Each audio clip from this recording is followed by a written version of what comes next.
The Hush-Ivy Widow. I first learned about the Widow of Hush-Ivy Bog when my childhood dog Mitsy came back from the woods without my older brother and then went blind. Mitsy ran faster than my brother Andy.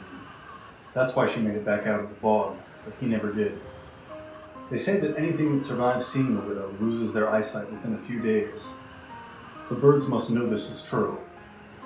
They sing a special song to herald her approach, and they always do it with their eyes tightly shut.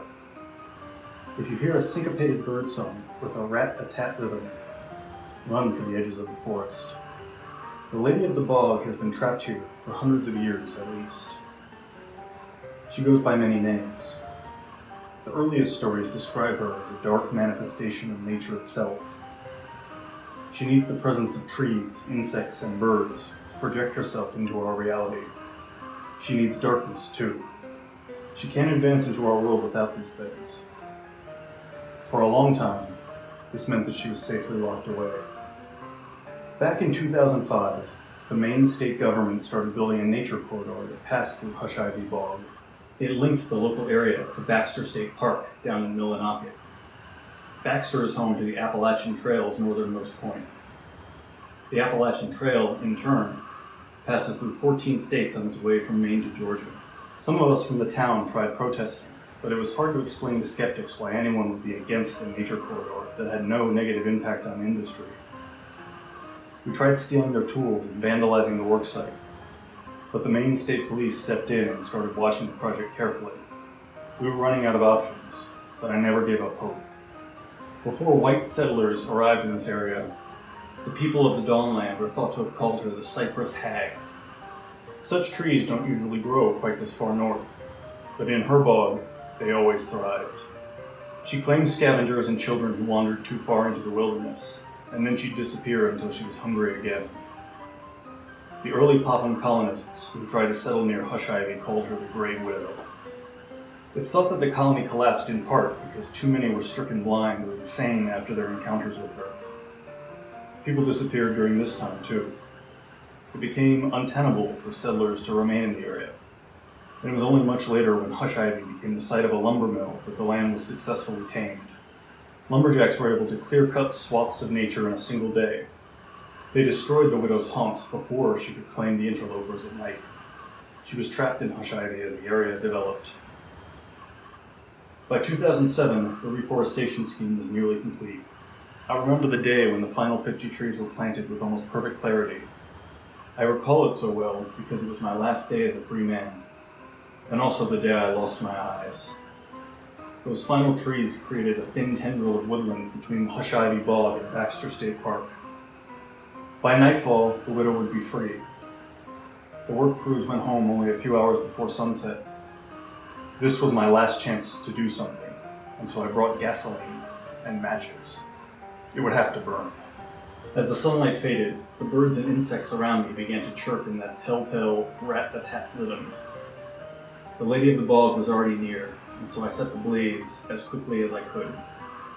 A drizzling rain began to fall. I wanted to flee, but the fire needed coaxing to survive. As the flames climbed up into the branches of the fuel-soaked young trees, I began backing towards my truck. The rhythm of the birds and insect sounds grew faster. Was I too late? I started running for the open plain beyond the trees. Red and blue police lights flashed through the branches ahead of me. I'd expected the cops to arrive quickly, and I wasn't disappointed. I headed toward the first responders without hesitation. It was then that the Hush-Ivy Widow arrived. She stepped out from behind a new tree as though she'd always been there. I hadn't seen her until she chose to reveal herself. Her eyes were two glowing orbs of yellow light that shifted and swirled in otherwise empty sockets. There was no lower jaw, only a crooked and long row of upper teeth that hung from the lower half of her face. Two slitted nostrils narrowed as they drew air in, then slackened as a foul-smelling steam exited them. I felt a nauseating pain as the vitreous fluid in my own eyes began to shift and gel into something opaque and useless. I thought of Mitsy's cataract-shelled eyes. I'd look that way soon, too.